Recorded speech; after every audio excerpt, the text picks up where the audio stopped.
Greetings, Math 111. This is the last new section we're going to cover. This is section 10.1.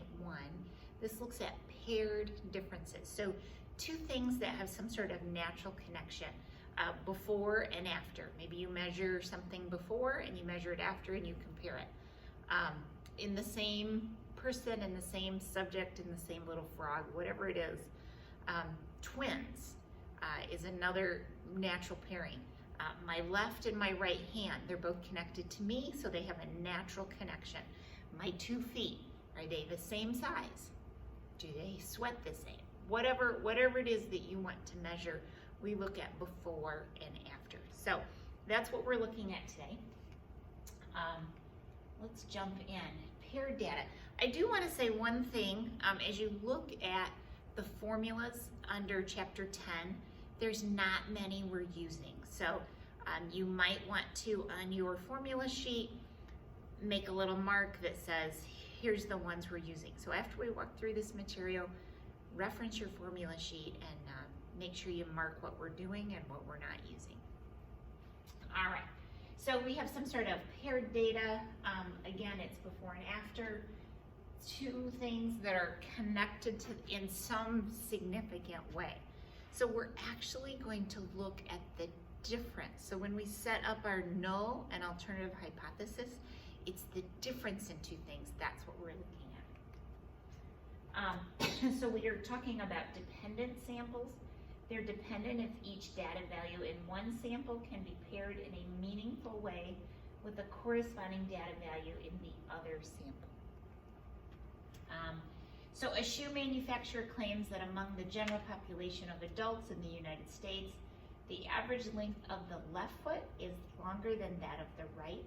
To compare the average length of the left foot with that of the right, we can take a random sample of 15 U.S. adults and measure the length of the left foot and the length of the right foot for each person in the sample. Is there a natural pairing? Yes. In our N, always that great question, N is the number of pairs. Okay, so let's write that down. N equals number of pairs, right? Because we're actually going to look at the difference. So we'll call that little d. So we have 15 pairs of measurements. Little d is the difference in each pair.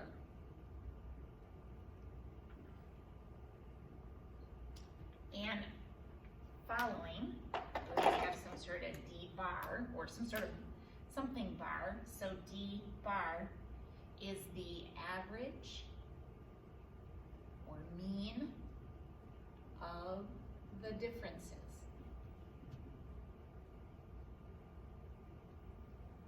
Right? So the first thing you have to do is take the difference between two things. I measure my left foot, I measure my right foot, and I take the difference. And you want to be consistent. Do I do left minus right or right minus left? So that's the tricky part. You just have to be consistent about it. So we're going to do a test. So the same hypothesis testing we've been doing in chapter 9, we are also going to do in chapter 10. So my t value, so that same rule of thumb, do I have t or do I use z?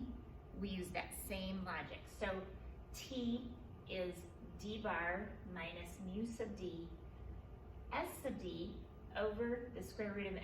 So let's break those down. So what is d bar? Well, we already know what d bar are. That's the average of the differences. So I take the difference of my left foot and my right foot, and that's what I write down. So I do each pair individually. So I do each pair, I take the mean.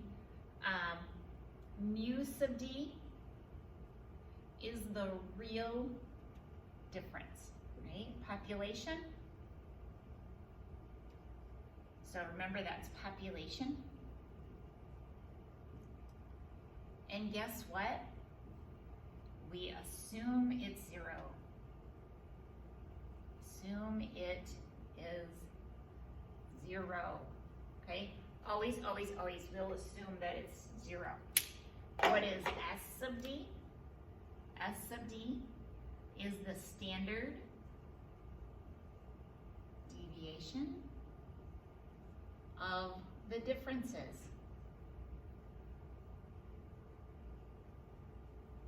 And again, this is sample. This is from all the standard deviations that I take. That's the sample. And what is n? N is my number of pairs, okay? So the formula may look a little different. Now, the cool thing is, this mu sub d, since we're always assuming it's 0, it actually simplifies our math a little bit. How do we find our standard deviations of the differences? This is the same standard deviation that we do normally. So you don't have to do it longhand. You can still use Excel or your calculator, but it's a sample standard deviation. So make sure you use sample standard deviation. What is my null hypothesis? It's going to look like, let's write that down. It is always going to be that mu sub d is equal to 0. So my null hypothesis, mu sub d is equal to 0, because I assume no difference. God made my 2 feet on my body, so I'm gonna assume there's no difference between my left and right foot. The truth is, there usually is. There's actually shoe manufacturers that, compensate for that. Some people actually have to buy 2 different shoes because their feet are such different sizes. But in general, our bodies are fairly symmetrical. God made them amazing. He made them beautiful. So I have my left tail test. If that difference, if we're saying, nope, that difference is less than 0, or that difference is greater than 0, or that difference is simply not 0, something is different. If I'm trying to prove that left and right feet just aren't the same size, I don't care which one is bigger or smaller, I'm just trying to prove that they're not, then I'd use that last option. Okay, so I talked about keeping track of which way did you subtract. So let's write it down. So my D, let's say it's left minus right. And what I'm trying to prove that left is bigger than right. So if left minus right, and I'm trying to prove that left minus right is, that left is bigger than right, so left minus right is going to be greater than 0. Okay? So that makes it a right tail test. So write it down, okay? Just like golf scores can be flipped in your mind, or track speeds, all those things. So let's write them down. So again, here's my T, D bar minus mu sub D over the sample standard deviation divided by the square root of n. We still have degrees of freedom because these are T-scores. And again, why are we using T? Because we don't know the sample standard deviation, or we don't know the population standard deviation. We don't know sigma. So that's why we need to use T. And there's some beautiful things about the T-chart. We don't have to worry about subtracting from 1. So that's a nice thing about T. All right, so we have found, we use T. We have degrees of freedom. We're gonna find a p-value, and we're gonna do that same test at the end that we've been doing in chapter 9. All right, let's keep going here. Here's this where the T-score is actually a little bit similar, or simpler in this case, because if T is D bar minus 0 over S sub D over the square root of n. And remember, we always assume that that difference is 0. So that's always part of our assumption. That means D bar is S sub D over the square root of n. Remember that dividing by a fraction is same as multiplying by the reciprocal. So therefore, I can use a simplified,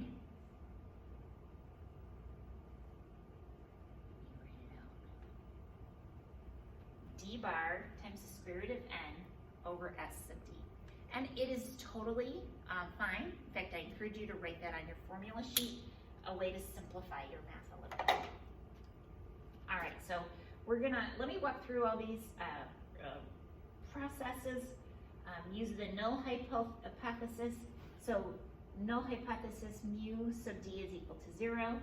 And if we want to prove that that difference is greater than 0 or less than 0 or just simply not, we have a level of significance, alpha. Here's my formula for finding my t-score. I look at my t-score, use the student's t-distribution, and then we find that probability from that t-score, and that's a p-value. Remember, that's the big P. And then our conclusion is the same conclusion we used in chapter 9. So if the p-value is less than or equal to alpha, then we reject H0. If p-value is greater than alpha, then you do not reject H0 because it's not statistically significant. There isn't enough of a change. And then we need to interpret. That's probably the most important. So a team of heart surgeons at a hospital has known that many patients who undergo corrective heart surgery have dangerous buildup of anxiety before their scheduled operations. So we know that stress is an evil thing and can significantly affect our bodies. So this hospital wanted to do something to try to help with that. So they started a counseling program. Now remember, all these things cost money, right? So you have to prove that this counseling program is actually beneficial to the patients. So we looked at each person before counseling and after counseling. Now, so the psychologist and my psychology students in here will understand these tests.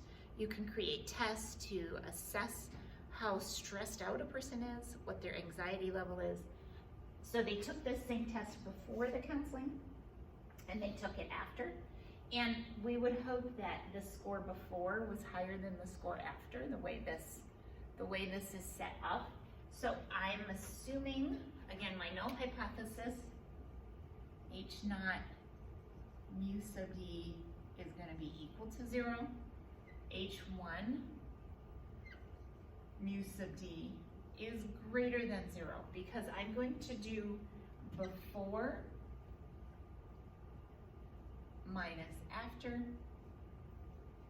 and I would hope that that's greater than 0 because I'd hope their score went down. The way this test is set up, their score goes down when their anxiety level comes down. Okay, so again, you have to understand, and I think it's really helpful to write yourself some notes, write out what your variables mean so that you don't get lost in that. So I look at my difference. Jan is much less stressed after the counseling.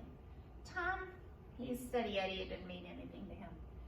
What's interesting is Barbara down here, she actually got a little more stressed. But for the most part, people went down. However, I need to prove to the people that are funding this program that it's actually working, all right? And I want to prove that it's worthwhile to maintain this program. So higher scores mean higher levels of anxiety. Again, you have to understand how the test is set up. Assume the distribution of differences is mound shape and symmetric. Okay, so it's basically normal. We can use this. From the given data, can we conclude that the counseling sessions reduced anxiety?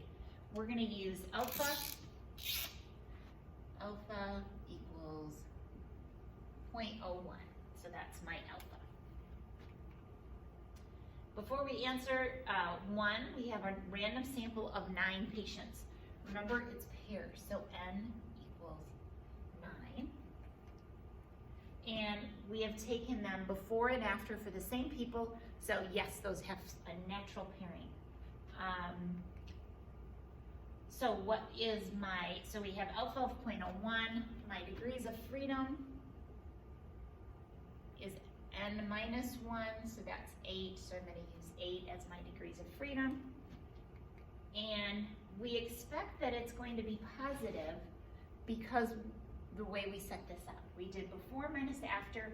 We expect that they had more anxiety before than they did after, so we expect that to be greater than 0. Again, you need to translate those concepts into a numerical value, as in something is greater than 0. Is it appropriate to use the student's t distribution? Yes, we have degrees of freedom. We already went through that. We took these differences. Again, you need to subtract first. These are my differences. I find my mean in standard deviation. Excuse me. My mean is d bar. My standard deviation is s sub d. So I need to look at all of those. The same formulas, the same processes we have used all semester for finding mean and standard deviation. Please, please, please check in with me if you're struggling with that at all. I do my calculation for t, so d bar minus 0, standard deviation of d divided by the square root of n. So I find out that my t value is 4.363. Let's go look at a t chart for just a minute, just in case that's a little fuzzy. Let's see, there's my t chart. So my n value was 9, my degrees of freedom is 8. I'm going to go across until I find my t value of 4 point something. It's between these two values. So it's between 3.355 and 5.041. And remember, this is a one-tailed test. So I'm going to go all the way to the top. So it's between 0.005 and 0.00005. So my p-value is somewhere between those two values. Did I get the right number of zeros, right? Yeah. Oh, nope, I did it. I got one too many zeros here. That means I probably got one too many zeros here. 1, 2, 3. Yep. And one too many zeros. 0.005 and 0.005. Okay, so that's my t chart. And again, if you're struggling with that t chart at all, please check in with me. So the p-value for the statistic is shown graphically. This is what we're trying to look at. This p-value is this little corner that says it's greater than, all right? So again, the nice thing about the t-chart is we don't have to subtract from 1 like we do with the z-chart. So that makes it a little simpler. All right, so again, we looked at the whole chart. Here's a little sample of it. It says that our value for t is somewhere between these two, so we want this in here. And again, we're comparing it with alpha. So it doesn't matter that we just have a range of values. You can use your calculator, you can use Excel. There are online websites that allow you to find t-value, but it's not necessary, so I don't spend a lot of time on it. You can just use this range of values. We are comparing alpha to this range of values. Alpha is always bigger, okay? So if alpha is bigger, then we reject H0 because the data is significant. There was a significant enough change. What was it? Our average, I forget what that number was. It was enough of a change that yes, this counseling makes a difference in these people. So as we interpret it, at the 1% level of significance, make sure you always state that in your conclusion. We concluded that the counseling session reduced the average anxiety level of patients about to undergo corrective heart surgery. So yes, this counseling has been very helpful to these nice heart patients. All right, that is the end of 10.1. You guys are doing a nice job. Stay on top of it.